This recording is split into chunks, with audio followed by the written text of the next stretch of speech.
Mungkin karena saya sebelumnya sebagai mantan atlet ya, jadi sehingga orang lihat kok mantan atlet jadi pelatih ya. Jadi mungkin dari situ mungkin uh, saya sendiri uh, saya sendiri juga pengennya ya sebenarnya untuk mengembangkan prestasi atlet-atlet saja ya. Saya tidak ada berpikiran untuk nanti ada fans apa segala macamnya. Cuman kalau sembari waktu kan kita nggak mungkin orang mau foto gitu kan kita nggak mungkin nggak boleh deh gitu. Tapi kan kita juga harus ya ingat juga bahwasan karir kita di dunia renang ini kan nggak terus melonjak ya. Nah, kita kan juga beranjak dari nol juga gitu. Jadi ya fans apa nggak fans kan itu satu hal yang buat kita lebih ini aja lah, lebih semangat lah gitu ya, lebih semangat. Terpancar. Duh, berat nih. Dari Mbak, nggak usah bicara pos kami Mbak, udah energi-nya udah keluar Mbak. Kayak ini paling bijak. Brian itu yang pertama sabar lah Kak, sabarnya itu karena kan nggak semua orang bisa sabar ya Kak, apalagi ngajarin. Aku aja kalau ngajarin adekku, Kak ini kayak mana sih Kak rumusnya, kalau sekali dua kali aku masih bisa jawab, nanti 3 kali aku bodoh kali langsung gitu. Kalau Coach Brian ya sabar aja gitu, sabar kali lah Kak, kalau dibilang sabar. Oke. Jadi kalau coach kami jadi pelatih pusat. Saya rasa nggak ada ya, cuman ya mungkin kadang ada beberapa yang mungkin ya mungkin via SMS apa pengen lebih mengenal ya gitu ya. Tapi kan namanya ya kita kan pekerjaan kita kan ada, kita harus fokus pada target kita gitu. Jadi ya kita konsisten saja sebagai manusia ya kan, pasti kan nggak juga kita terlalu kelebihan gitu, dan juga nggak terlalu kurang kali gitu ya. Jadi kalau kita udah memberikan sesuatu yang kita rasa udah di luar ambang batas kita, ya kita mungkin nggak mampu dari itu gitu ya, lewat dari itu. Berarti nggak ada Rencana ya, planning saya adalah dari 2015 kemarin adalah 30 tahun ke depan ya. 30 tahun ke depan, makanya awal karir saya ini saya pengennya belajar lebih banyak lagi gitu. Jadi untuk kedepannya event-event nasional ataupun ada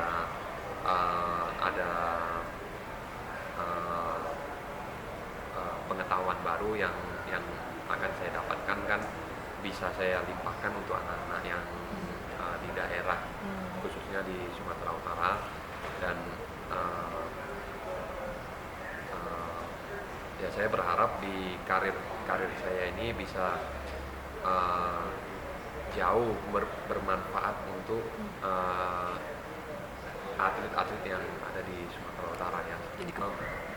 Sebagai seorang pelatih juga kan bisa fokus di 2 hal ya. Jadi sekali terjun, kalau pelatih lain terjun 100%, ya saya rasa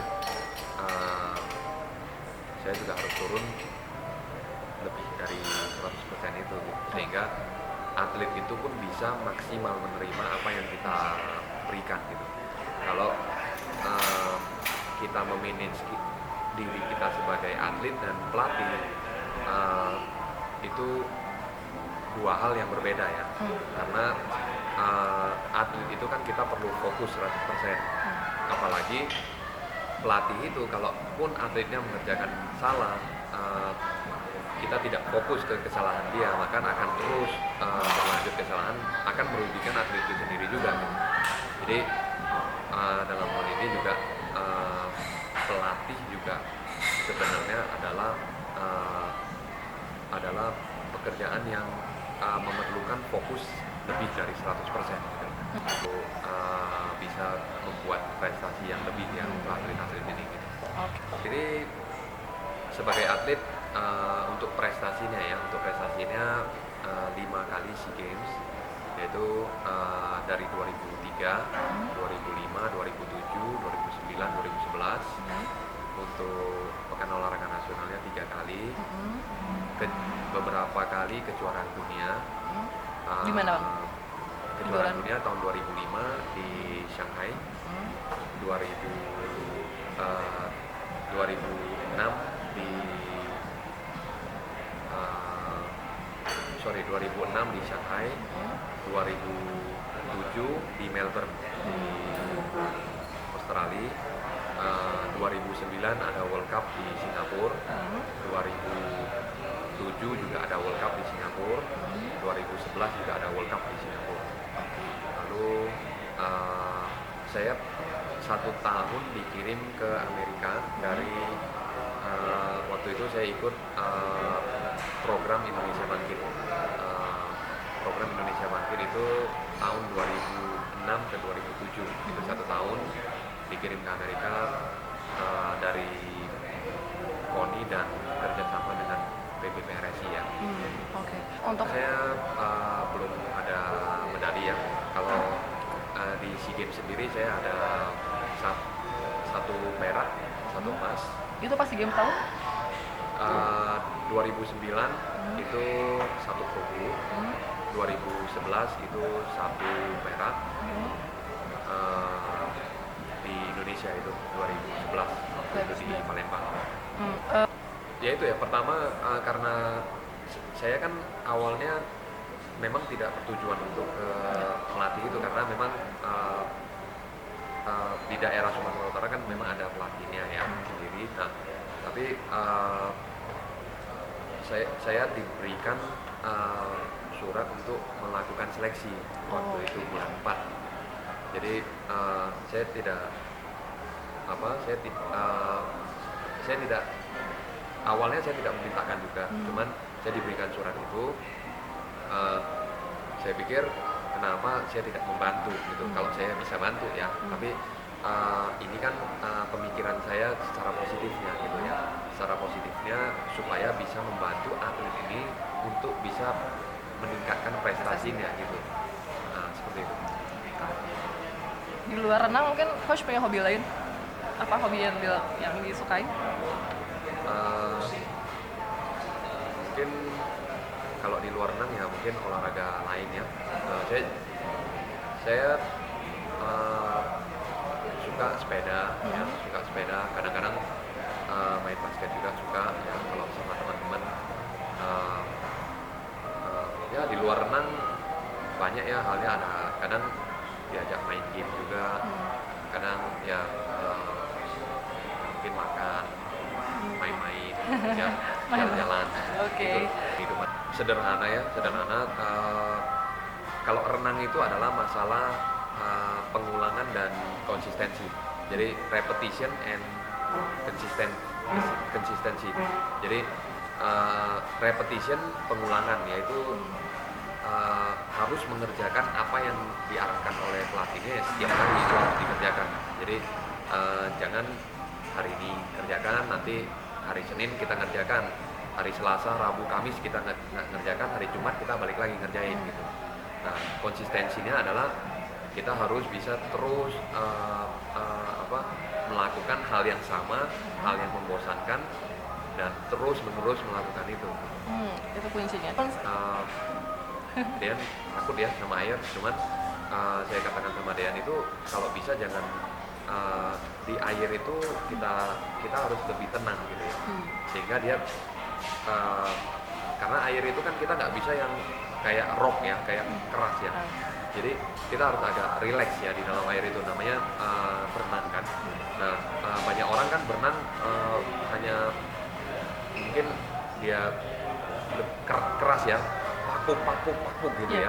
Tapi kalau sebenarnya air itu dia kalau kita feeling airnya kita ada, itu dia akan lebih bersahabat ya mungkin dengan kita gitu. Seperti itulah. Berarti pernapasan kalau di dalam air itu paling penting diajarin, itu adalah basic berenang di mana-mana pun seperti itu.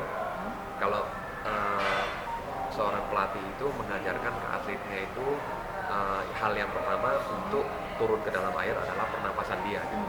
Karena banyak orang awam yang sekali turun ke air dia langsung buru-buru tuh pernapasan tuh. Iya. Nah, langsung takut dia karena satu hal dia takut, kedua nerve sistemnya kan dia panik ya.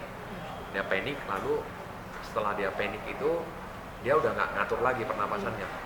Ya, jadi hal pertama yang harus kita ajarkan ke baik anak kecil, baik penyandang cacat pun yang kita awal harus ajarkan adalah breathing pattern ya. Jadi sistem pernapasan dalam air gitu.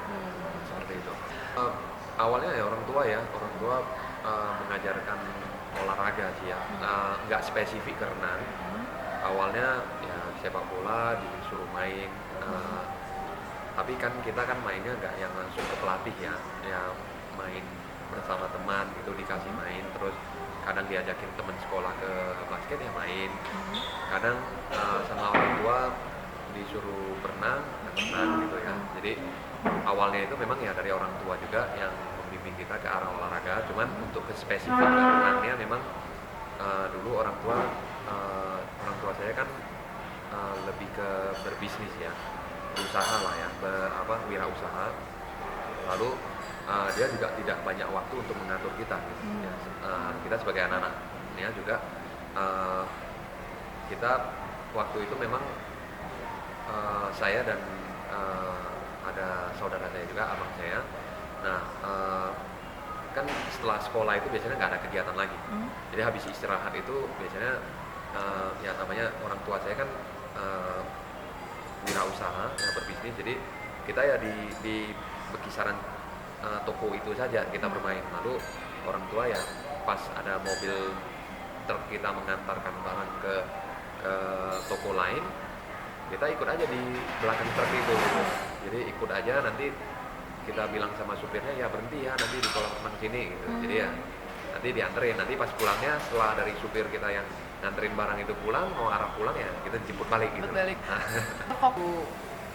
Betul-betul fokusnya di tahun 2099, tahun 99. Tahun 99. Nggak terlalu banyak ya, asal kita sebagai atlet daerah kan yang penting kita konsisten saja berlatih gitu, dan ada goal settingnya. Contohnya nih, kita lihat di koran misalnya di nasional ada waktu itu memang saya mengidolakan senior saya ya, yaitu Richard Sambera, ada juga Wisnu Wardana, ada juga si Albert Sutanto, ada juga Felix Sutanto, ada juga Akbar Nasution, ada juga Doni Utomo ya. Nah, mereka saya melihat di koran, wah mereka bisa seperti itu ya, kenapa saya tidak mencoba gitu loh, berusaha untuk bisa lebih fokus gitu. Nah lalu saya di klub saya yang di Sumatera Utara dulu ada namanya Marlin Swim Club, itulah klub pertama yang saya ikutin ya. Di situ mulai berlatih giat. Ya namanya kita kan yang ada di daerah, kita kan nggak terlalu paham apa yang namanya goal setting, apa yang namanya gimana cara prestasinya seperti itu ya. Dan kadang pun pelatih yang kita dapatkan pun yang tidak sepengetahuan pelatih yang ada di Pulau Jawa ya. Nah, lalu ya itu kita pelan-pelan mulai coba usaha caranya berlatih ya. Ada juga lah mungkin berlatih yang dengan cara yang salah, ada juga mungkin cara yang betul gitu ya. Nah tapi kan dalam hal ini kan ya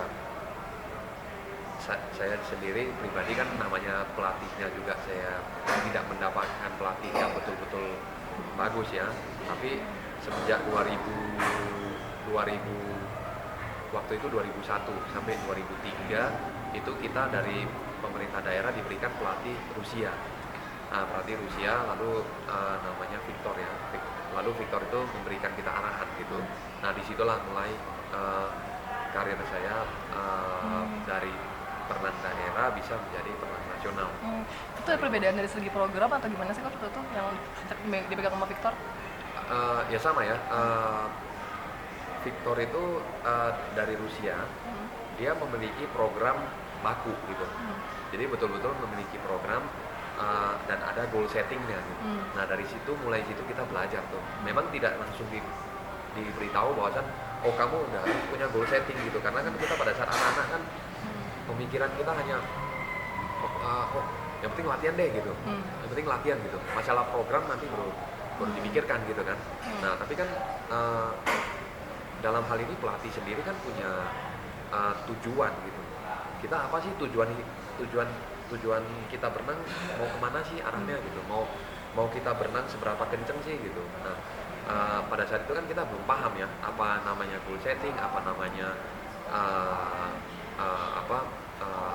periodization, apa namanya macro micro cycle gitu ya. Nah dari pelatih setiap hari memberikan kita arahan dan program.